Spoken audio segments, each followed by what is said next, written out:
모리아 산으로 향하는 아브라함의 발걸음은 유난히 무거웠습니다.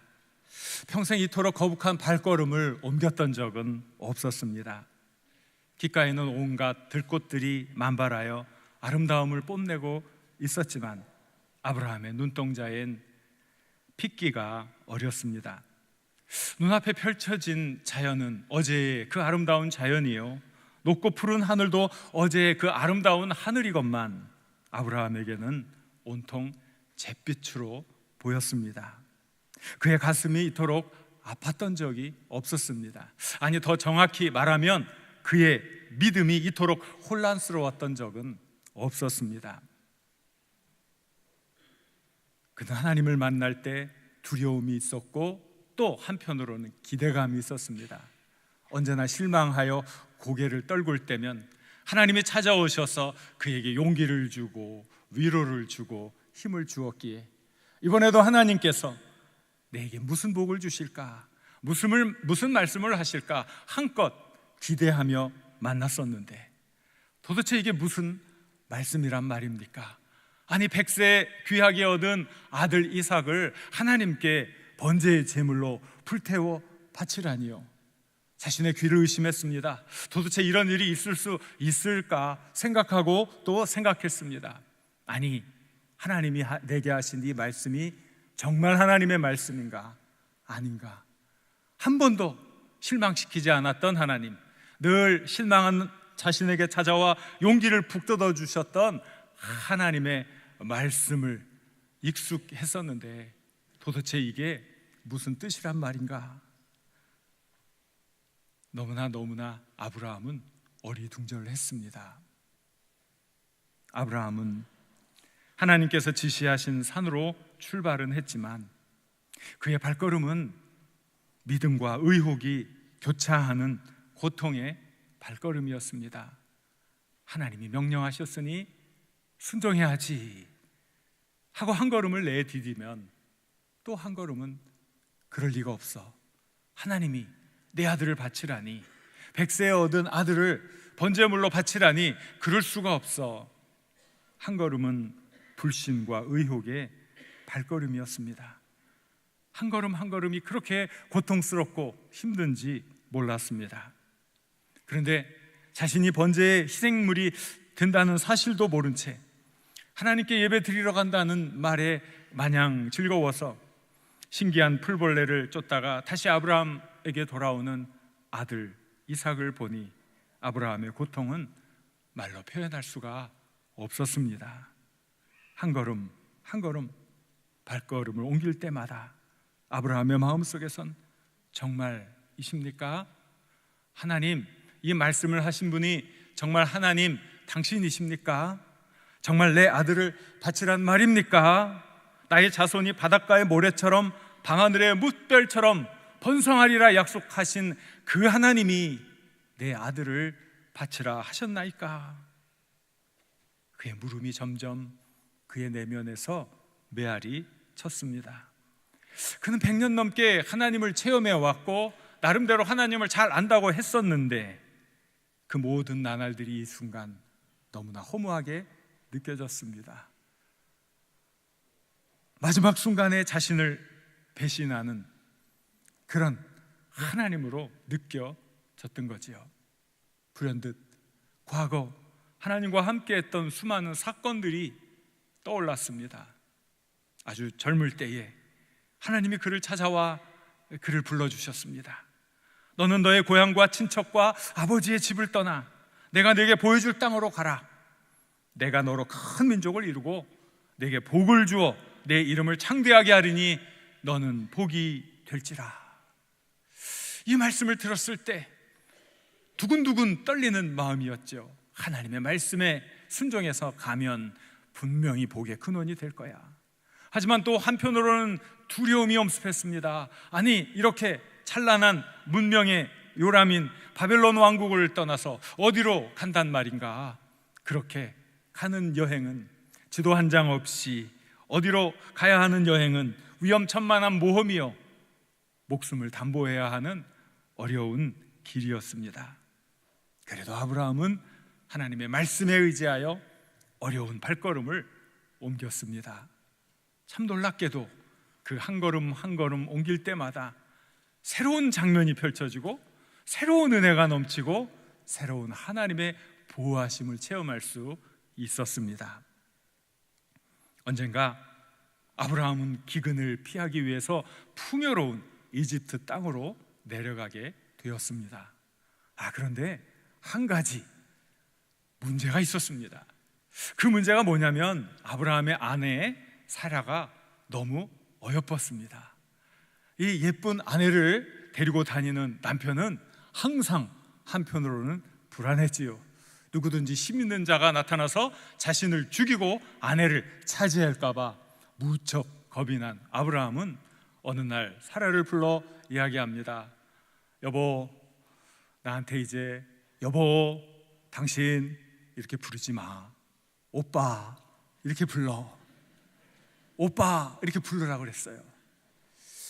좀 우리나라 사람들도 이상하게 자기 남편을 오빠라고 부르더라고요. 오빠하고 여동생이 결혼하면 안 되는데 왜 오빠라고 그러죠? 이 성경에 있더라고요. 알고 봤더니 이게 아브라함이 이런 나쁜 걸 만들어놨어. 아브라함이 자기 아내를 아내라고 하지 않고 오빠라고 불러. 이렇게 해가지고 속인 거예요. 정말 이 사라의 아름다움이, 미모가 많은 사람들에게 소문이 나서 바로의 귀에도 들어갔지요. 바로는 그 아름다운 여인을 당장 내 궁으로 데려와라 해서 사라가 바로의 궁에 들어가게 되었습니다. 이 바로가 이 사라를 취하기만 하면, 그래서 바로의 아기를 낳으면 하나님이 아브라함에게 준 약속이 어떻게 됩니까? 깨어져 버리지요. 그런데 아브라함은 아무 힘이 없어요. 아브라함은 떠돌이 이방인에 지나지 않아요. 절대 권력자 바로에게 입뻥끗도 하지 못하는 참으로 무기력한 남편, 힘없는 남자였어요. 그러나 하나님이 다급했죠. 왜? 하나님이 아브라함에게 약속했는데, 이러다간 하나님이 약속을 못 지킬 것 같으니까 이 바로의 집에 큰 재앙을 내리신 겁니다. 바로가 깜짝 놀랐어요. 어이쿠, 이거 내가 잘못하는구나. 그리고 그는 아브라함에게 호통을 쳤습니다. 왜 처음부터 자초지정을 얘기하면 내가 이러지 않았을 터인데 내가 나를 속여서 나를 큰 곤란에 빠뜨리게 하지 않았느냐 하면서 내 아내를 데려가라. 하나님께서 위기 상황 가운데 그 가정을 지켜주셨던 겁니다. 하나님께서 아브라함의 후손이 번성하게 되어야 한다는, 번성시켜줄 것이라는 그 약속을 지키기 위해 하나님께서 이 일에 개입해 주셨던 겁니다. 애굽에서 나온 아브라함은 베델과 아이라는 사이에 머물렀습니다. 하나님의 은혜가 얼마나 큰지, 많은 사람이 어려워하는 가운데서도 아브라함의 가축들은 잘 번식했습니다. 아브라함이 어릴 때부터 데려다가 키운 조카 롯의 양떼들도 잘 자랐습니다. 그러다 보니까 아브라함의 목자들과 롯의 목자들이 조그마한 곳에서 많은 양떼를 키우다 보니까 가끔 다툼이 벌어졌습니다. 그들은 이제 우리가 헤어질 때가 됐구나 하는 생각을 하게 되었지요. 그래서 아브라함도 이제는 우리가 헤어져야 되는구나. 하나님이 우리에게 이렇게 큰 복을 주셔서 이렇게 양떼들이 많아졌으니 이 좁은 곳에 있을 수가 없어. 이제 우리가 헤어져야 되겠다. 그래, 내가 너를 아버지처럼 너를 양육하고 키워 주었지만 내가 너에게 먼저 선택권을 주겠다. 내가 동쪽이라고 하면 나는 서쪽을 선택할 거고, 내가 서쪽이라고 하면 나는 동쪽을 택할 것이다. 아브라함이 이렇게 이야기를 했습니다. 그게 성경에는 다예요. 그러나 제가 사람의 심리를 조금은 이해하잖아요. 아브라함의 마음속에는 어떤 마음이 있었을까요? 야 이놈아, 내가 너를 어렸을 때부터, 고아인 너를 어렸을 때부터 키웠는데 내가 이런 말을 해도 작은 아버지가 선택하셔야죠. 그래, 그리고 제가 그 다음 걸 선택해야죠. 이래야지 이놈아. 요게 아브라함의 마음이었을 거다 이거예요. 그런데 이놈이 아브라함의 마음은 전혀 개의치 않고 요단 동쪽의 그 아름다운 모습, 풍요로운 모습, 그 땅으로 내가 이쪽을 선택하겠습니다 하고 그냥 자기 양떼들을 다 몰고 가버렸던 거예요. 배반감, 마음속에 얼마나 마음이 괴로웠겠어요. 그 서쪽은 풀도 잘 자라지 않는 척박한 광야였어요. 이 양떼들 때를 만나 물도 적절히 만나야 하고 이 목초지도 적절히 만나야 이 양떼들도 제대로 먹이고 키울 수 있는데, 이 서쪽 편을 바라보니 척박한 광야, 아무것도 없는데 도대체 이 많은 양떼들을 거느리고 어디로 가야 하나, 그의 마음속에 많은 절망감이 자리하고 있었던 거예요. 척박한 서편의 들을 바라보면서 아브라함은 하나님이 나에게 허락한 복을 롯에게 뺏기는 것이 아닌가 하는 의심이 들었던 거지요. 그런데 그때 하나님이 또 약속해 주시는 거예요. 너는 눈을 들어 너 있는 곳에서 북쪽과 남쪽 그리고 동쪽과 서쪽을 바라보아라. 보이는 땅을 내가 너와 내 자손에게 주리니 영원히 이르리라. 내가 내 자손이 땅에 티끌 같게 하리니 사람이 땅에 티끌을 능히 셀 수 있을진데 내 자손도 세리라. 하나님이 아브라함에게 큰 복을 주셔서 그 자손들이 땅의 티끌처럼 많아질 것이다. 이런 위로의 말씀을 해 주셨던 거예요. 정말 하나님은 매일매일의 삶 속에서 자꾸 기적을 베풀어 주시고 은혜를 더하셔서 점점점 재산이 막 불어나는 거예요. 그런데 재산이 불어나도 자식이 없으니까 한편으로는 자꾸 의심이 생기는 거예요. 의심이 생기다 못해 이제 하나님께 불평을 합니다. 그는 하나님께 말합니다. 주 여호와여, 내게 무엇을 주시겠습니까? 하고 묻습니다. 그게 무슨 뜻입니까? 내게 무엇을 주시겠습니까? 그 이야기는 하나님 약속 지키셔요. 약속도 안 지키면서 뭘 축복을 주신다고 하는 거예요 하고 얘기하는 거예요. 그러면서 이야기합니다. 저는 자식이 없으니까 제 상속자는 이 다메섹 사람 엘리에셀입니다. 그 당시에 풍습이 상속자가 없으면 그 종들 가운데 신실한 자를 선택해서 상속자로 삼았던 겁니다.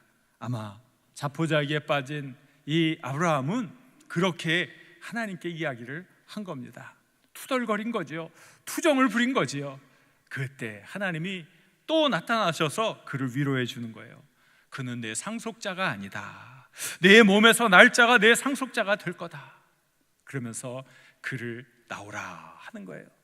마침 깊은 밤이었어요. 깊은 밤하늘에는 많은 별들이 반짝반짝 하면서 이 밤하늘을 메우고 있었던 거지요. 하나님 말씀합니다. 하늘을 우러러 보아라. 무별들을 셀 수 있나 보아라. 너의 자손이 이와 같이 될 것이다. 하나님이 또 이렇게 귀한 말씀을 해주셨습니다. 그 다음에 아브라함은 또 위기가 닥칩니다.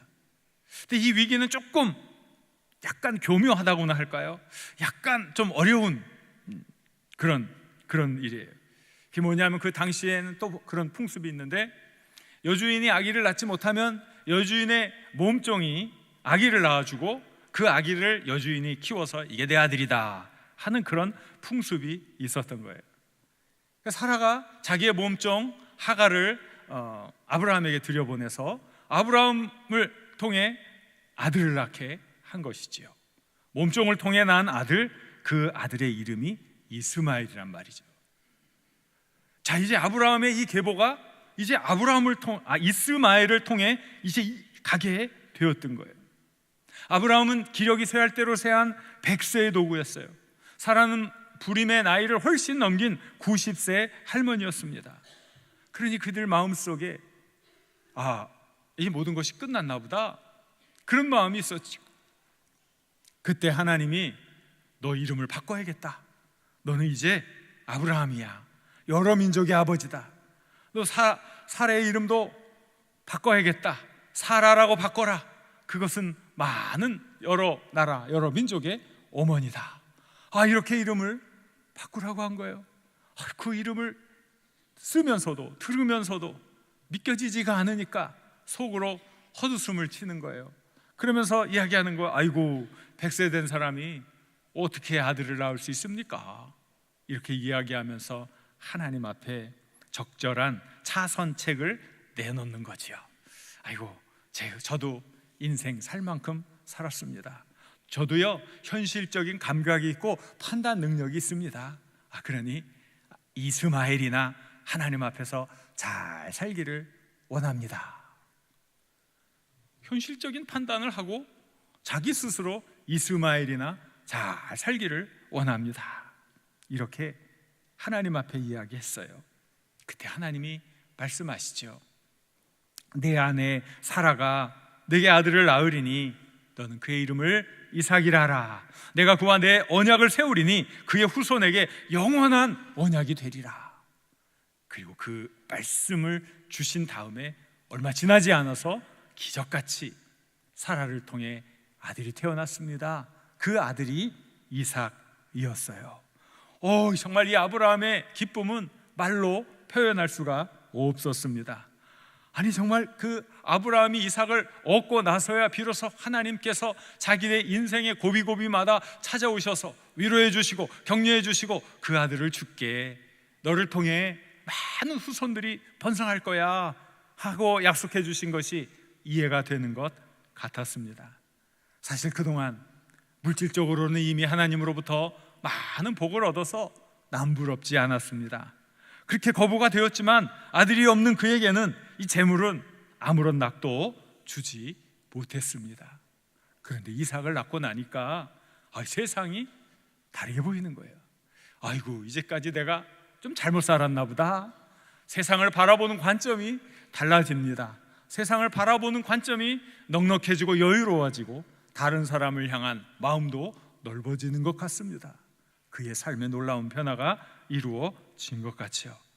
이 꼼지락거리는 아들은 너무나 귀엽고 이뻐서 눈에 넣어도 아프지 않을 것만큼 사랑스러웠습니다.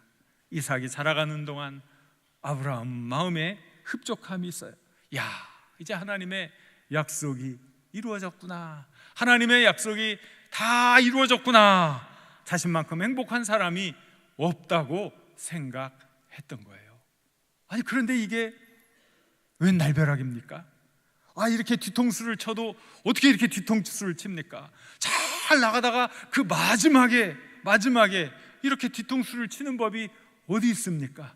그렇게 어렵게 얻은 아들 이삭을 바치라니요, 희생제물로 바치라니요. 그렇게 모리아 산으로 가는 3일길, 아브라함의 생에 있어서 가장 어렵고 힘들고 암울한 길이었습니다. 그의 마음속에선 계속 차라리 나를 내 아들 대신 나를 받아주시지요, 내 목숨을 거두어가 주십시오 하는 간절한 기도가 가득했습니다. 하지만 그는 이 고통을 내색할 수는 없었지요. 드디어 하나님이 번제로 바치라고 한 그곳에 다다랐습니다. 종들을 한 곳에 머물게 하고 번제에 쓸 나무를 이삭에게 들려주었습니다. 아브라함은 불과 칼을 들고 이삭과 묵묵히 산으로 올라갔습니다. 천진난만한 이삭은 무엇인가 골똘하게 생각하는 듯 눈동자를 모으더니만 아버지께 말을 붙입니다. 아버지, 불과 나무는 있는데 번제할 어린 양은 어디 있습니까? 순간 아브라함의 가슴은 예리한 비수에 찔른 것처럼 뜨끔하고 고통스러웠습니다. 차마 내가 번제물이란다, 너를 바쳐야 한다 하는 말을 어찌 할 수 있겠습니까? 아브라함은 아들의 눈을 바라보며 거짓말로 답했습니다. 번제할 어린 양은 하나님이 친히 마련할 것이란다. 그리고는 얼른 격정에 떨리는 눈길을 산 정상으로 돌려버렸습니다. 이윽고 하나님이 지시한 곳에 이르게 되었지요. 아브라함은 떨리는 손으로 단을 쌓고 나무를 버려놓았습니다. 그리고 주저없이 아들 이삭을 결박했습니다. 모든 것이 끝이야. 모든 것이.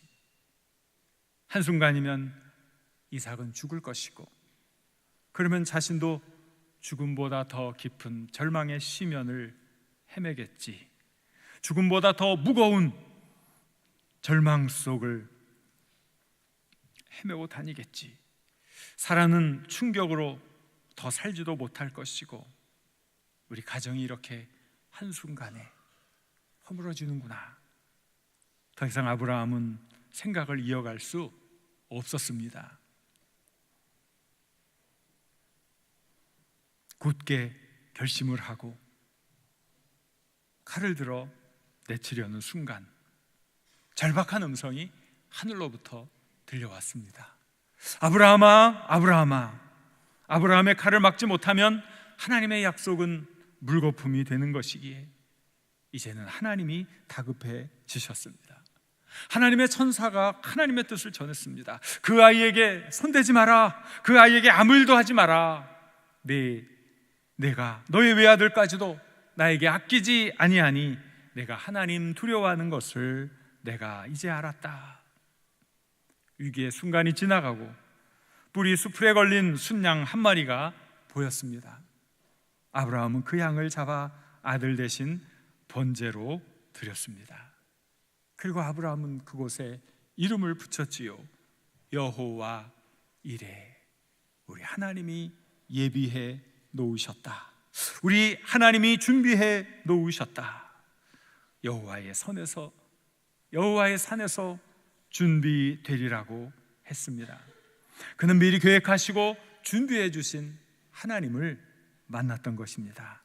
물론 불같은 시험을 통과한 후에 말입니다.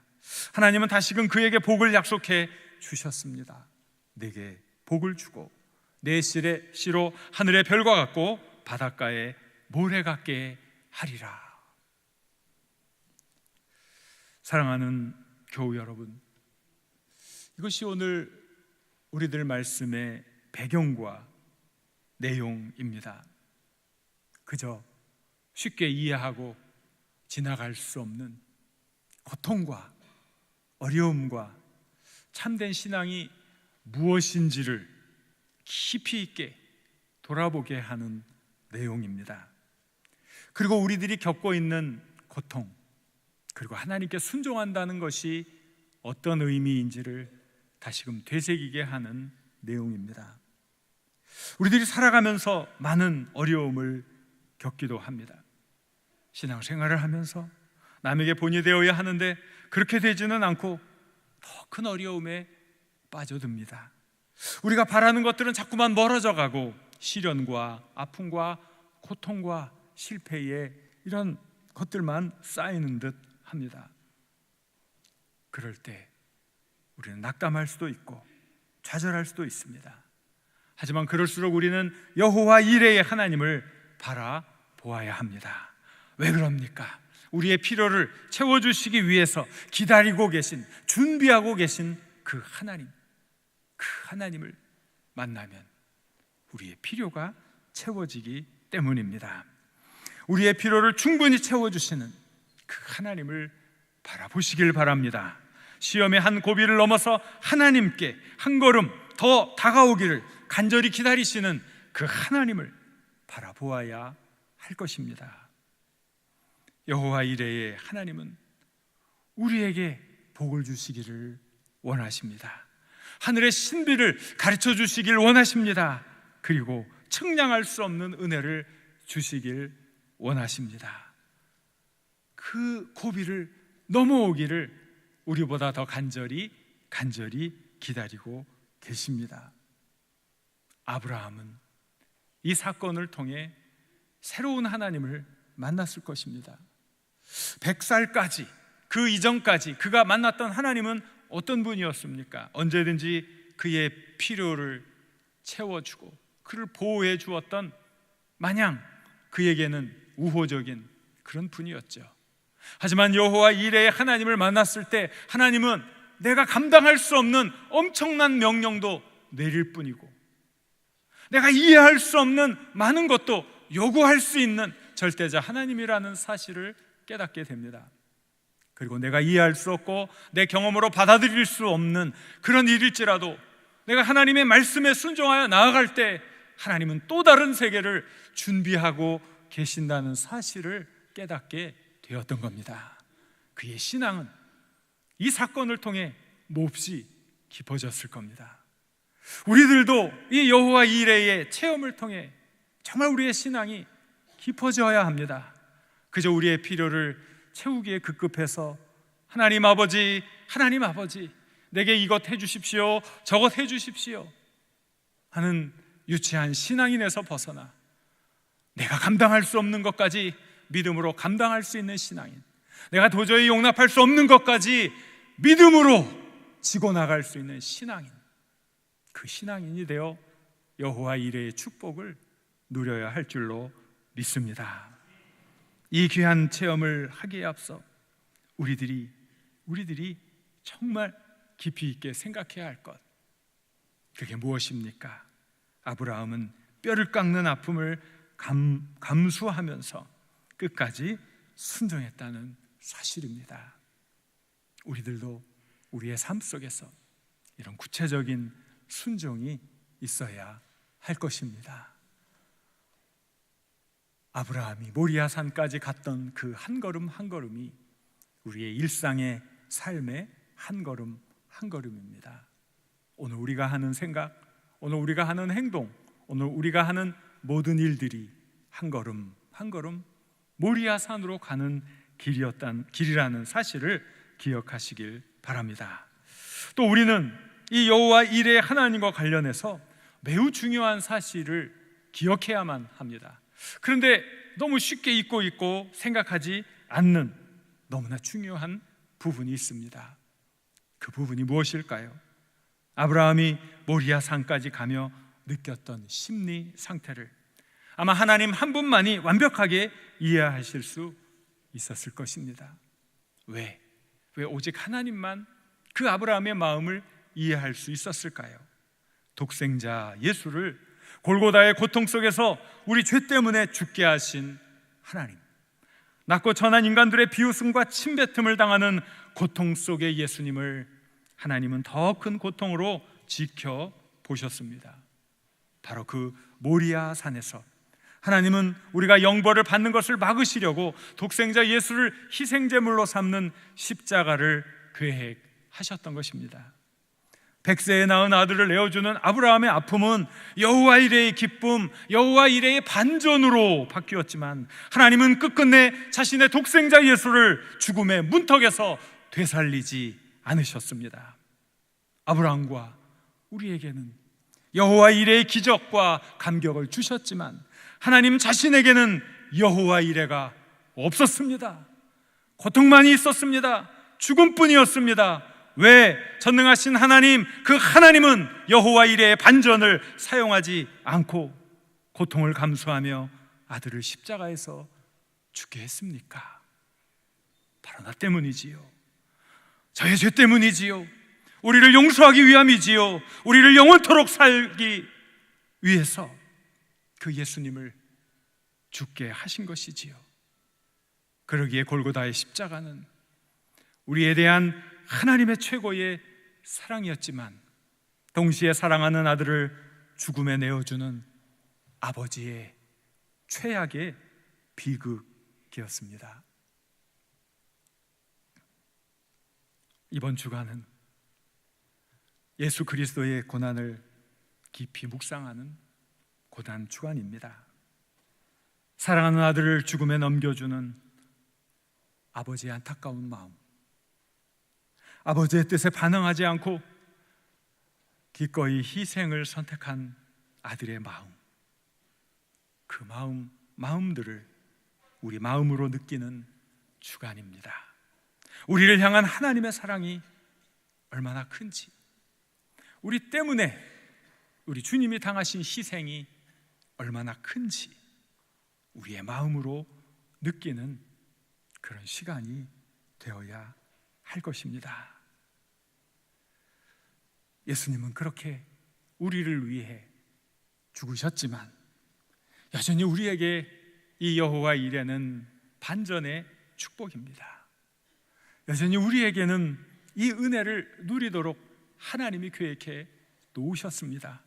그러므로 우리는 우리의 삶 속에서 고통이 있고 아픔이 있고 어려움이 있을 때, 그때가 오히려 여호와 이레의 하나님을 만날 수 있는 순간이 된다는 사실을 기억해야 할 것입니다. 여호와 하나님은 우리가 고난이라고 손사래치는 최악의 상황에서 우리를 기다리고 계십니다. 애타게 한 걸음 또 한 걸음 우리들의 걸음이 그 고비를 넘어오기를, 우리들의 신앙이 그 시련을 넘어오기를 우리보다 더 간절히 기다리고 계십니다. 여호와 이레의 반전을, 여호와 이레의 놀라운 기적과 복을 주시기 위해서 우리를 애타게 기다리고 계신 여호와 하나님, 그 하나님을 만나야 하지 않겠습니까? 우리의 불신앙의 산을 넘어가야 합니다. 우리의 나태와 교만의 산을 넘어가야 합니다. 우리의 삶의 한 고비를 넘어, 우리 시련의 한 고비를 넘어 여호와 이레의 하나님을 만나시길 우리 주님의 이름으로 간절히 축원합니다. 이 말씀을 생각하면서 우리 같이 기도했으면 좋겠습니다.